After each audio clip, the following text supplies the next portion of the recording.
다 함께 기도하시겠습니다. 하나님 아버지 은혜를 감사합니다. 지금 코로나 바이러스로 인하여 비대면 온라인으로 예배를 드립니다. 예배 가운데 은혜가 있게 하시고 신령과 진정으로 예배 드리게 하여 주시옵소서. 지금 코로나 바이러스로 인하여 많은 사람들이 고통 가운데 있습니다. 저희들을 불쌍히 여겨 주시옵시고 속히 회복되게 하여 주시옵소서. 감사드리며 예수님 이름으로 기도했습니다. 아멘. 자, 오늘은 우리가 빌립보서 4장 네 번째 성도의 생활 태도라는 제목으로 우리가 말씀을 나누고자 합니다. 자, 먼저 4장 2절과 13절을 제가 본문으로 먼저 읽도록 하겠습니다. 오늘도 여러분들께서 빌립보서 4장을 성경을 펴놓고 함께 우리가 말씀을 나누도록 하겠습니다. 먼저 빌립보서 4장 2절 제가 한번 읽도록 하겠습니다. 오늘은 영어하고 한글을 함께 읽도록 하겠습니다. 4장 2절 내가 유오디아를 권하고 순두개를 권하노니 주 안에서 같은 마음을 품으라 이렇게 되어 있습니다. 영어 성경을 보니까 I plead with Euodia and I plead with 순두개, 이건 이제 그리스 말인데요. 영어식 발음하니까 센타이치 이렇게 발음이 되어 있어요. To agree with each other in the Lord. 그래서 내가 유오디아와 순두개에 부탁하노니 간구하노니 To agree with each other in the Lord. 주 안에서 서로 화합하라. 서로 같은 마음을 품으라. 이렇게 되어 있어요. 두 번째는 이제 13절에 보니까 빌립보 사람들에게 이렇게 말하고 있습니다. 내게 능력 주시는 자 안에서 내가 모든 것을 할 수 있느니라. 그래서 I can do everything. 나는 모든 걸 할 수 있습니다. Through him. 그러니까 through him who gives me strength. 나에게 힘을 주시는 그분을 통해서 나는 모든 것을 할 수 있다. 누구예요? 예수 그리스도를 말씀하시는 거죠. 자, 이 두 가지 말씀을 가지고 오늘 우리가 한번 말씀을 나누고자 합니다. 자, 이 1절을 보니까 이렇게 인사를 하고 있어요. 그러므로 나의 사랑하고 사모하는 형제들, 나의 기쁨이요 멸관인 사랑하는 자들아, 이와 같이 주 안에서 서라. 하고 이제 두 번째 권면을 하고 있습니다. 자, 제가 오늘도 여러분과 저에게 이런 질문을 하고 시작하겠습니다. 같은 마음을 품으라. 자, 첫 번째 질문이에요. 바울은 성도 간의 갈등을 해결하기 위해 어떤 방법을 제시하고 있나요? 자, 바울은 지금 갈등을 해결하기 위해서 어떻게 하라고 하고 있습니까? 왜 우리 2절 말씀을 보면 그 내용이 있죠? 자, 두 번째, 주변에 갈등 관계에 놓인 성도가 있나요? 그들을 어떻게 도울 수 있나요? 자, 내가 주위에 갈등 관계에 있는 사람들과 나는 어떻게 해결을 하고 그들을 도울 수 있을까요? 자, 이게 이제 빌립보 교회의 문제를 사도 바울이 빌립보 교인들에게 권면하는 거예요. 자, 교회는 주권자이신 예수님 안에서 굳게 서야 되죠. 자, 교회를 뜻하는 에클레시아. 그래서 out of call, 영어로 하면 부름받은 사람들이 모인 것이 바로 교회라는 것이죠. 그래서 이 교회는 이게 공동체를 기반으로 두고 있다는 거예요. 혼자도 교회가 될 수 있지만 부름받은 사람들이 모인 것이 교회라고 했기 때문에 이 교회는 사람들이 모인 곳이다. 그래서 사도 바울은 빌립보 성도들에게 예수님을 중심으로 하나 되라고 권면하고 있다는 거예요. 하나 되라. 그래서 오늘 우리가 이 하나됨이 얼마나 중요한가를 한번 구체적인 우리 한국 교회사의 예를 가지고 한번 우리가 나눠보겠어요. 자, 빌립보 교회에서도 분열이 있었어요. 복음을 위해서 함께 힘썼던 유오디아와 순두개가 갈등 상계에 있다는 거예요. 이 유오디아와 순두개는 빌립보 교회에 지금으로 하면 아주 권사님처럼 그 지도자들이었는데 그분들이 갈등 관계에 있었다는 거예요. 그래서 바울은 이들에게 같은 생각을 품으라. 그래서 agree with, 서로 이 같은 생각을 가지고 일치하라는 거죠. 이는 그들이 주 안에 있을 때 주의 주권 아래 있음을 인정할 때 가능한 거예요. 모든 것이 내가 할 수 있다고 생각하면 내 주관대로 가지만 모든 것이 우리가 주 안에서 함께 한다고 할 때에 일치할 수 있다는 거예요. 갈등을 해결할 수 있다는 거죠. 또한 자신과 멍해를 같이 한 누군가에게 그 두 여인이 화해하도록 돕고 다른 동역자들도 도우라고 말하고 있어요. 그래서 이제 3절은 이렇게 말하고 있죠. 또 참으로 나와 멍해를 같이 한 네게 구하노니 복음에 나와 함께 힘쓰던 저 여인들을 돕고 또한 클레멘드와 그 외에 나의 동역자들을 도우라. 그 이름들이 생명책에 있느니라. 그래서 그 동역자들에게 그 요디아와 순디게가 화해하고 하나가 되도록 도우라는 거야. 그래서 왜? 그들 모두 생명책에 기록되어 있기 때문에. 자, 우리가 생명책이라면 뭡니까? Book of Life라는 이 생명책이라는 것은 구원받은 성도들의 이름이 기록된 책을 말하는 것이죠. 빌립보서와 요한계시록이 있어요. 자, 이 책에 기록된 사람들은 영원한 생명을 얻게 되고 이 책에 기록되지 않은 사람들은 이제 영원한 불못에 던져진다고 요한계시록에서 말하고 있어요. 그 시편 기자는 악인을 생명책에서 지어달라고 의인과 함께 기록되지 않게 해달라고 기도하기도 했어요. 자, 그러니까 우리가 생명책에 함께 기록된 사람들이 서로 분열하지 말고 하나가 되어야 된다. 그래서 교회가 하나가 되어서 복음을 전할 때 세상은 그 복음을 인정할 것이다. 제가 어렸을 때 저희는 이제 평안북도부터 제가 4대, 저 아이들이 5대 신앙을 이어가고 있습니다. 제가 경기도 파주의 시골에 살았는데요. 아버지가 이제 미군 부대 다니면서 이제 테일러 샵을 했는데 저희가 이제 작은 동네에서 좀 큰 동네로 돈을 벌어서 집을 져가지고 이사를 왔어요. 그래서 어머니가 저를 주일날, 제가 한 7살, 6살쯤 된 것 같아요. 교회를 이제 이렇게 저를 데리고 교회를 갔어요. 무덤으로 찾아갔는데 거기 면 소재지였는데 교회가 제가 어렸을 때 딱 3개가 있어요. 천주교회가 하나 있었고 장로교회가 하나 있었고 감리교회가 하나 있었어요. 그래서 어머니가 무덤으로 교회를 찾아갔는데 어머니가 그날 찾아간 것이 감리교회였어요. 그래서 예배를 드리는데 이제 막 박수도 치고 막 그랬어요. 근데 저희는 이북에서부터 장로교만 다녔기 때문에 그 당시에 장로교회는 좀 조용했고 감로교회는 좀 활발했죠. 예배가 끝나고 나면서 어머니가 제 손을 잡고 나오면서 여기 우리 교회 아니다 이러시는 거예요. 그랬더니 그 다음 주 또 다시 이제 무덤으로 찾아갔는데 이번에 이제 장로교회를 찾아갔어요. 그 예배하는 가운데 자, 새로운 신자들을 환영합시다. 근데 이제 주보를 들어서 환영합시다. 이렇게 주보를 들어서 환영하고 말이죠. 박수 절대 안 치죠. 그때 그러면서 나오시면서 어머니가 아, 이게 우리 교회다 이러는 거예요.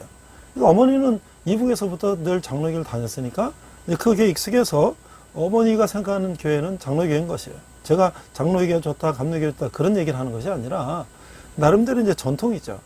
자, 그런데 뭐 그런 거는 뭐 오늘날은 이제 어느 교회나 마찬가지로 다 이제 비슷해졌어요. 자, 그런데 제가 이제 오늘 한국 교회사를 한번 돌아봤습니다.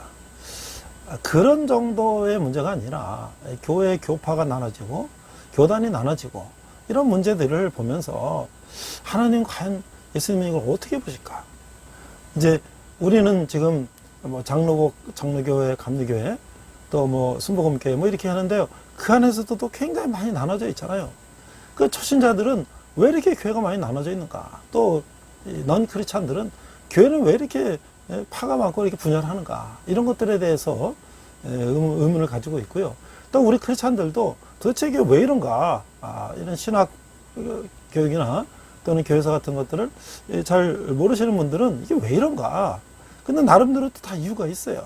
그러나 저는 결론적으로 과연 예수님께서, 하나님께서 우리가 한국교회가 이렇게 분리가 된 것을 어떻게 보실까? 과연 좋아하실까? 이런 것들에 대한 저는 좀 반성하는 생각으로 한국의 교회사를 다시 한번 봅니다. 나름대로 다 이 교회 목회자들이 이유가 있어요. 자, 해방되고 나서 한국교회가 이제 분열이 시작된 것은 평양 산정현 교회에서 이른바 추록성도들, 이분들은 뭐냐면 이제 일제시대 때 신사참배 반대하거나 여러 가지 이유로 해서 감옥에 갇혔다가 해방이 돼서 이제 이분들이 추록이 된 거예요. 자, 그래서 이분들이 이제 기존 교회들이 신사참배를 이제 찬성하고 또 거기에 이제 순종했던 사람들을 대해서 우리가 추록한 우리 목회자들, 성도들이 이 교회 재건을 해야 된다 하고 이제 그들이 이제 주장을 하고 있던 것이죠. 그러나 이제 또 기존에도 어쨌든 교회를 지도해온 지도자들하고는 또 이제 어떤 서로 간에 이제 갈등이 시작되는 것이죠. 자, 그래서 그 교회 재건 원칙을 1945년 해방이 된 이제 3개월 후인 11월에 평화북도 선천 월곡동 교회에서 이제 평북 지역 교역자 수양에서 이제 전부 모여가지고 회의를 했는데, 자, 거기서 추록 성도들, 아까 이제 감옥에 갇혔던 그런 분들이 이제 주장한 모든 것은 우리가 추록한 성도들이 교회 재건에 앞장서야 된다라는 것에 대해서 여러 가지 의견이 나왔다는 거예요. 그래서 한 3가지로 이제 분류가 되는데, 첫 번째는 그냥 모든 사람이 기존 교회와 같이 그냥 해야 된다라는 게 첫 번째고, 두 번째는 기존 교회는 완전히 분리돼서 추록한 사람들이 새롭게 시작해야 된다. 뭐 이건 당연히 이제 의견이 나눠지겠죠. 자, 세 번째는 뭐냐면 기존 교회에 참여하면서 일정한 개혁을 수행하자라는 이제 그런 세 번째 의견을 가진 분들이 있었다는 거예요. 자, 그래서 그 세 번째 의견을 가지신 분들이 부산 경남 출신으로서 일부 추록 성도들이 그 출신지를 돌아와서 경남 노회를 이제 개혁하고자 하였고, 그분들이 이제 새롭게 시작한 신학교가 고려 신학교라는 거예요. 그래서 우리는 지금 고신이라고 주로 부산 경남 지역에 고신 측이 있지 않았습니까? 자, 그래서 여기에는 이제 한상동, 주남선, 손양원 목사님들이 계셨다는 거예요. 자, 그런데 이것이 이제 우리 장로교회가 여러 갈래로 갈라지는 그런 시초가 되었다고 하는 것이에요.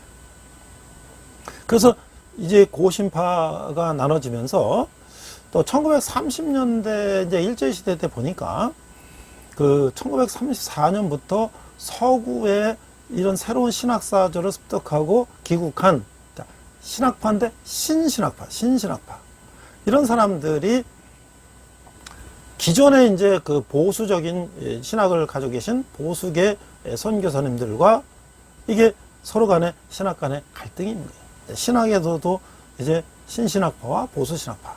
그래서 여기서 이제 서로 갈등이 일어나기도 했다는 것이죠. 자, 그래서 8.15 이후에 이 진보적인 신신학파 사람들이 이제 일제 말기에 설립된 조선신학교가 남한 유일의 장로교 신학교육권으로 부상하면서 이제 문제가 생겼다는 거예요. 특히 이제 북한에서 보수적인 신앙교육을 받는 사람들이 이제 남한에 와 보니까 이게 신학사조가 이제 좀 다르니까 그런 이제 김재준, 송창건 이런 분들의 이제 진보 신학자들의 신학 이론에 문제 제기를 이제 했다는 것이죠. 그래서 이런 문제가 생겨서 이제 결국은 또 한국 장로교회, 그래서 기장파라는 또 이런 이제 분열이 또 시작되는 거예요. 자, 그래서 이게 한국 교회가 이제 계속 분열되고 그래서 서로 신학과 또 어떤 출신지와 뭐 여러 가지 이제 그런 거를 가지고 서로 의견이 나눠지면서 뭐 재건파, 부흥파 이런 식으로 나눠진다는 것이에요. 자, 그러니까 우리가 그러면 장로교만 그랬는가? 보니까 성결교회나 침례교회나 이런 경우도 서로 신학이나 신학의 경건이나 인맥이나 지방색이나 여러 가지 어떤 리더십의 작용 등으로 인해서 또 한국 교회가 또 이렇게 여러 파로 나눠지게 됐다는 것이죠. 자, 그래서 우리나라 장로교에서 대한예수교 장로회 총회라 그러면 그것이 하나의 교단이 아니라 그 안에 가로치고 통합 측이냐, 합동 측이냐, 고신 측이냐, 개헌 측이냐, 뭐 여러 해서 장로교 교단 수가 한 200개 정도 이상 된다는 거예요. 그러니까 이게 도대체 이렇게까지 많이 분열되는 것이 과연 이게 하나님 보시기에 어떨까? 이런 것들을 우리가 한번 생각해 보는 것이죠. 그 다음에 이제 앞서 말했습니다만은 이제 예수교 장로회, 또 기독교 장로회, 뭐 이렇게 장로회도 나눠지고, 또 기독교 감리교회, 기감, 또 예수교 감리회, 예감, 또 성결교회도 기독교 성결교회, 예수교 성결교회, 기성, 예성, 또 기독교 하나님의 성회, 기하성, 또 예수교 하나님의 성회, 예하성. 그러니까 이렇게 계속 나눠지니까 도대체 이 초신자들이나 이런 성도들은 왜 교회는 이렇게 나눠질까? 이런 것들에 대해서 의문을 갖게 되고, 또 이 교회 자체들도 이런 것들에 대해서 우리가 일치를 하자, 이제 이런 이제 운동도 하고 있지 않습니까? 또 거기다 이제 교회 연합기구들도 이제 진보적인 연합기구, 그래서 한국기독교교회협의 KNCC, 뭐 이런 또 교단 연합도 있고요. 또 보수교단의 주축이 된 한국기독교 총연합회, 한기총, 이런 이제 교단 연합도 있어요. 그래서 서로가 또 좀 다른 방향성을 가지고 이제 하고 있죠. 자, 그렇게 보면 우리나라에도 이게 과연 이게 전부 우리나라 자체만의 또 문제인가? 사실은요, 이 선교사님들도 좀 그런 이제 어떤 보수와 진보의 어떤 그런 성향을 갖고 있었다는 거죠. 그래서 우리가 지금 우리나라에 왔을 때 처음에 호주 장로교회, 호주 장로교회들은 신사참배 반대하고 굉장히 이제 보수적인 그런 신앙을 갖고 있었다는 거예요. 그래서 그분들이 추록 성도가 돼서 교회 경건 중심 신학에서 보수적인 그런 재건 운동을 중심으로 했다는 것이죠. 그래서 이제 그게 앞서 말했던 고신파의 중심이 됐다는 것이죠. 자, 그런데 함경도 쪽에 있던 이제 함경도 쪽에 있던 캐나다 장로교회는 뭔가 좀 더 새로운 진보적인 그런 신학파라서 아까 이제 기독교 장로의 기장파, 이런 쪽에 또 중심이 됐다는 거예요. 그래서 결국은 그들이 또 사회 참여 문제 가지고도 이제 교단마다 좀 다른 그런 성격을 갖고 있죠. 마지막으로 우리가 또 이제 에큐메니칼, 교회 연합, 이런 운동을 하면서 거기에 WCC 활동을 하는 교단과 또 그것이 여러 이제 다양한 이제 다른 종교들과의 어떤 연합이나 그런 것들이 너무 진보됐다. 그래서 이제 그런 것들을 반대하는 또 그런 측과의 또 서로의 대립이 있죠. 그래서 이게 우리가 인간이기 때문에 우리가 우리 생각이 중요하다. 그리고 내 생각이 맞다라고 주장하지만 사도 바울이 오늘 유오디아와 순두계에게 부탁한 것처럼 주 안에서 하나가 되라고 그렇게 말씀한 것처럼 과연 우리는 왜 이렇게 주 안에서 하나 되는 게 어려운가? 왜 자기의 주장을 이렇게 강조하고 다른 사람의 주장을 우리가 받아들이기가 어려운가? 이런 부분들을 오늘 우리가 한번 다시 우리 한국교회사를 통해서 보면서 우리가 다시 한번 우리를 돌아보고 앞으로 우리는 어떻게 연합 일치를 위해서 노력이 될 것인가 라는 것을 한번 우리 과제로 생각해야 될 것 같아요. 자, 이제 4절에 보니까 이제 그리스도 안에서 기뻐하라고 합니다. 기뻐하라. 4장 4절, 주 안에서 항상 기뻐하라. 내가 다시 말하노니 기뻐하라. 우리가 앞에서 말씀했지 않았습니까? 바울은 지금 감옥에 있는 것이에요. 감옥에 있는데 이 빌립보 성도들은 자유인들이지 않습니까? 그들에게 바울이 항상 기뻐하라 라고 이제 권면하는 것이죠. 그래서 4장 5절에서 7절에 보니까 그리스도의 빛 안에서의 삶을 얘기하는 것이에요. 그래서 5절, 너희 간영을 모든 사람에게 알게 하라. 주께서 가까우시니라. 또 기뻐함에 덧붙여 믿는 자들은 관용을 가지며 이것을 모든 사람들에게 알게 해야 한다는 것이죠. 환경과의 관계에서 내적인 특성인 기쁨은 항상 드러나지 않을 수가 있습니다. 그러나 다른 사람에게 반응한 모습은 항상 드러나게 마련이라는 것이죠. 왜 관용을 해야 되는가? 주께서 가까우시기 때문이라는 것이에요. 자, 그래서 6절부터 7절 한번 읽어보도록 하겠습니다. 6절, 아무것도 염려하지 말고 다만 모든 일에 기도와 간구로 너희 구할 것을 감사함으로 하나님께 아뢰라. 7절 그리하면 모든 지각에 뛰어난 하나님이 평강이 그리스도 예수 안에서 너희 마음과 생각을 지키신다. 그래서 기쁨과 관용은 그리스도의 임박하신 재림의 인식과 동시에 발생했으며 염려를 몰아낸다는 거예요. 바울이 빌립보인들을 간청한 것은 아무것도 염려하지 말라. 그래서 바울은 빌립보인들에게 염려하지 말고 기도하라고 권고하고 있어요. 감사함으로 드리는 길은 하나님을 의뢰한다는 것이에요. 여기서 기도와 간구와 감사와 구할 것이 이 네 개의 단어들이 믿는 자들과 하나님과의 친교를 묘사하고 있다는 것이죠.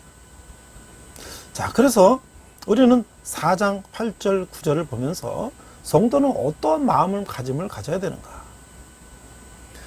자, 끝으로 형제들아 무엇이든지 참되며 무엇이든지 경건하며 무엇이든지 옳으며 무엇이든지 정결하며 무엇이든지 사랑받을 만하며 무엇이든지 칭찬받을 만하며 무슨 덕이 있든지 무슨 기름이 있든지 이것을 생각하라. 9절 너희는 내게 배우고 받고 듣고 본 바를 행하라. 그리하면 평강의 하나님이 너희와 함께 계시리라. 자, 그러면 여기서 또 한번 우리가 질문을 합니다. 빌립보 성도가 바울에게서 배우고 듣고 본 바는 무엇이었을까요? 빌립보 성도들이 바울에게서 배우고 듣고 본 바는 무엇일까요? 자, 그 다음에 이제 나에게 질문하는 거예요. 하나님의 평강을 누리기 위해서 내가 버려야 할 생각과 행동은 무엇일까요? 우리가 세상의 빛과 소금으로 성도는 명예롭고 덕이 되는 삶을 살면서 하나님의 평강을 도모해야 된다는 것이죠. 이를 위해서 바울은 빌립보 교회에게 두 가지를 권면하고 있어요. 첫째, 거룩한 것을 생각해야 된다. 곧 무엇이든지 참되고 경건하고 의롭고 정결하고 사랑받고 칭찬받을 만한 것을 생각하라는 것이에요. 자, 두 번째는 거룩한 일을 행하라. 바울은 자신에게서 배우고 듣고 본 것을 행하라고 권면하고 있어요. 여기서 우리는 그가 성도들을 가르쳤을 뿐만 아니라 자신의 삶으로 본을 보였음을 알 수가 있는 것이죠. 주 안에서 거룩하게 살아갈 때 교회 공동체와 우리 삶에 하나님의 평강이 깃들게 된다는 것이요. 평강의 원천이신 하나님이 우리와 함께 계시기 때문이에요. 자, 이제 마지막으로 성도의 생활 태도를 이렇게 이제 바울은 또 빌립보인들에게 말하고 있습니다. 자, 여기서 또 우리가 한번 오늘 두 번째 주제를 생각하면서 여러분과 저에게 또 이런 질문을 드립니다. 자, 문맥을 볼 때 내게 능력 주시는 자 안에서 모든 것을 할 수 있느니라. 13절 이 말의 참 뜻은 무엇일까요? 내게 능력 주시는 자 안에서 모든 것을 할 수 있다. 그 다음에 마지막 질문입니다. 가난할 때와 부할 때 하나님께 영광이 되는 삶의 모습은 각각 어떤 모습일까요? 자, 빌립보 사람들에게 이제 이렇게 말씀하고 있어요. 10절 내가 주 안에서 크게 기뻐함은 너희가 나를 생각하던 것이 이제 다시 싹이 남이니 너희가 또한 이를 위하여 생각은 하였으나 기회가 없었느니라. 11절 내가 궁핍함으로 말하는 것이 아니니라. 어떤 형편이든지 나는 자족하기를 배웠노라. 어떤 형편이든지 나는 자족하기를 배웠느니라. 12절 나는 비천에 처할 줄도 알고 풍부에 처할 줄도 알아. 모든 일 곧 배부름과 배고픔과 풍부와 궁핍에도 처할 줄 아는 일체의 비결을 배웠노라. 제가 지난주에도 말씀드리지 않았습니까? 이 터키 여행을 할 때에 이 터키가 보통 제가 하루에 뭐 이렇게 버스 타고 이동한 것마다 한 몇백 킬로 되는데 아마 동쪽에 서쪽까지 하면 수천 킬로 될 거예요. 그렇죠? 또 로마까지 가면 그 어마어마한 그 거리를 걸어서, 그죠? 걸어서 스스로 먹을 거를 해결하면서 텐트 메이커, 자비령으로. 그래서 바울은 그 정도 여행을 가거든요. 그러나 모든 곳에 가서 환영을 받았습니까? 그렇지 않지요. 박해를 받기도 하고 핍박을 받기도 하고.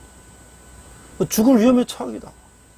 그러니까 그런 바울이 12절에서 그렇게 말씀하시면서 오늘 주제, 내게 능력 주시는 자에서 내가 모든 것을 할 수 있다. 그러니까 바울이 그런 어마어마한 여정을, 그 생명의 위협을 무릅쓰고 그것을 간 것은 뭐예요? 내게 능력 주시는 자 안에서 내가 모든 것을 할 수 있다. 자, 그래서 성령 충만한 성도는 어떤 처지에 있어도 기쁨과 감사가 넘치는 것이죠.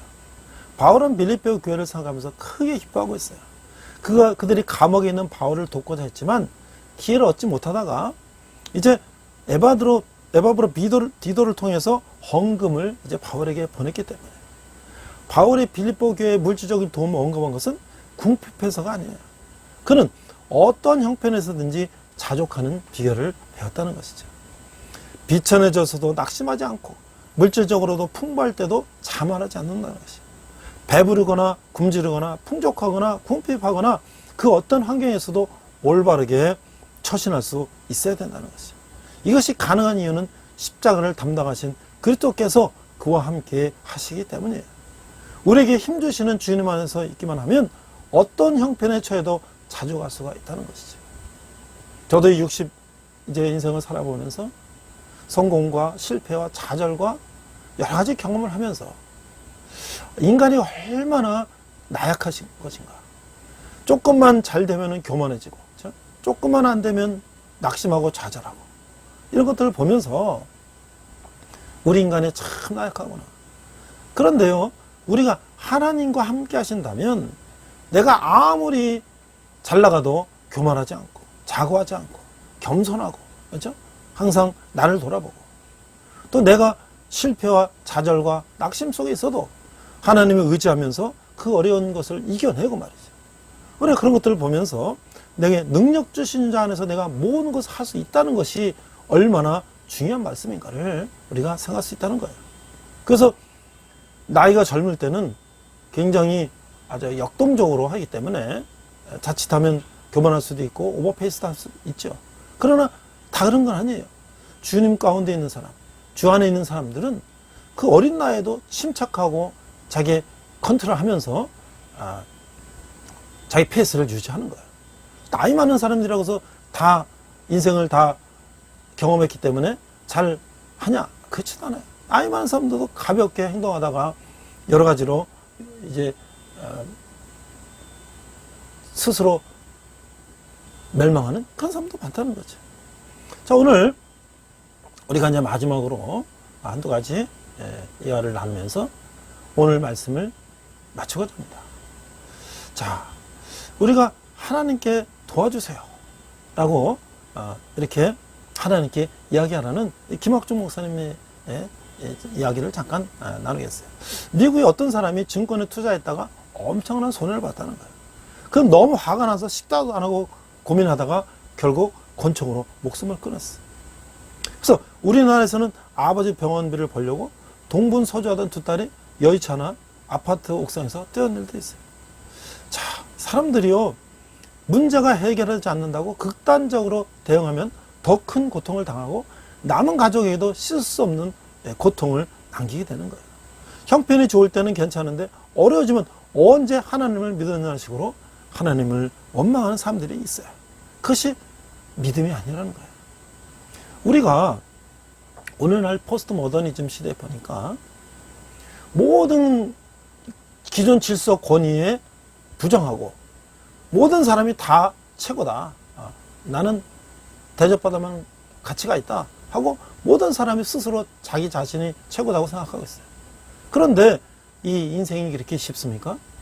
아무리 자기가 최고라 해도 인생의 풍랑을 만나고 어려움을 만나면 내가 해결할 수 없는 일을 만나게 되는 거예요. 그리고 항상 내가 최고고 내가 잘났다고 생각하는 사람들이 도저히 감당할 수 없는 어려움을 만나면 그걸 헤쳐나가지 못하고 스스로 목숨을 끊거나 가족이 동반 자살하거나 이런 불행을 맞게 되는 것이죠. 그러나 우리가 인생을 살아갈 때에 우리보다 더 권위 있는 것들에 대해서 인정을 하고 순종을 하고 또 우리보다 더 어려운 일에 대해서 우리가 인정을 하고 그런 것들을 우리가 순수히 인정을 하고 살아왔다면 내가 어떤 어려움이 닥칠 때 그것들은 대비와 훈련이 되는 거잖아요. 그래서 그것들을 우리가 어느 정도는 버틸 힘이 있는데 오늘날은 그렇지 않다는 것이지. 그럼 오늘날 그것들을 해결할 수 있는 힘은 뭐냐?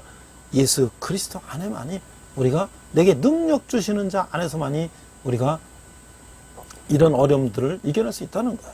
그래서 어려울 때일수록 우리가 어떻게 되냐? 그래서 결국 기도하고 하나님께 의지해야 된다는 거야. 몸이 아픈 사람은 아프다고 말하고 속상한 사람은 속상한 얘기를 하고 그렇게 싶어 해요.